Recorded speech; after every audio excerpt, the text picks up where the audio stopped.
अशा पद्धतीने रोजचा दिवा लावला तर तो जास्त वेळ तेवत राहतो. त्यासाठी मी एक युक्ती वापरलेली आहे. ती युक्ती काय आहे ते या व्हिडिओमध्ये मी तुम्हाला दाखवणार आहे. तुम्ही सुद्धा हा जुगाड नक्की ट्राय करा. संयोगिता मराठीमध्ये तुमचं खूप खूप स्वागत. व्हिडिओला सुरुवात करूया. ही फुलवात आहे आणि या फुलवातीमध्ये मी एक चकती बसवणार आहे.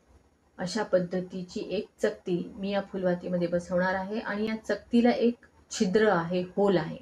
पण ही चकती आपल्याला सापडणार कुठे? तर ही चकती लपलेली आहे या मेणाच्या पणतीमध्ये. हे मेण जेव्हा संपूर्णपणे जळून जाईल तेव्हा आपल्याला त्या पणतीमध्ये ही चकती सापडेल. तर अशीच एक चकती मी आपल्या दिव्यासाठी वापरणार आहे. तर या चकतीला एक असं होल आहे बघा. पण कधी कधी काय असतं, हे होल थोडंसं अरुंद असतं. तर त्यावेळी काय करायचं, एका टोकदार गोष्टीच्या सहाय्याने ते छिद्र थोडंसं मोठं करून घ्यायचं, जेणेकरून त्यात आपल्याला ही वात बसवता येईल. तर अशा पद्धतीने फुलवातीवर मी ही चकती लावून घेतलेली आहे आणि ही जी वात आहे ती मला थोडीशी लांब वाटते, म्हणून मी कात्रीने मला जेवढी पाहिजे तेवढी वात ठेवून बाकीची वात कट करून घेते.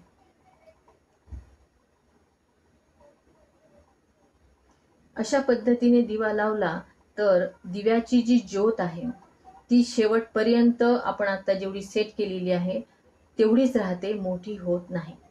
ही जी छोटीशी निरांजन आहे ती मी साधारणतः औक्षण करण्यासाठी वापरते.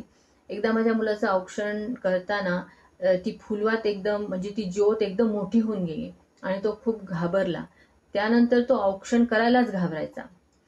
त्यामुळे मग मला ही आयडिया आली की आपण जर अशा पद्धतीने जर फुलवात लावली तर ते जास्त सुरक्षित आहे, कारण दिव्याची आता आपण जेवढी ही वात सेट करू तेवढीच ज्योत शेवटपर्यंत चालू राहते, ती मोठी होत नाही.